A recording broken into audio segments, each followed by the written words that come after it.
colleagues meet in the workplaces to share, learn, and support each other in study circles. They're really interesting success stories.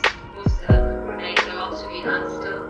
We're very happy and I'm pleased that we can present this work today at the GMF organization. Union and Adina from the Kyrgyz Union to reflect upon their joint work and our project that we started since 2022. Okay, thank you very much. Good day, dear partners and participants of today's online meeting. I'm Adina. I'm employee of the international department of our organization. We have also received a video from the president of the Kyrgyz Union, who also shares his impression about the ongoing project.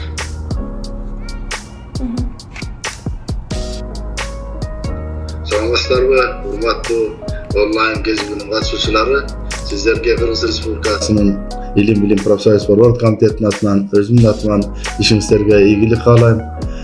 Акыркы жылдары, 22-жылдары биз Европа профсоюзу менен бирдикте, Екпо менен бирдикте, Швед профсоюздарынын колдоосу менен атайын профсоюз кружокторун өткөзүп атабыз.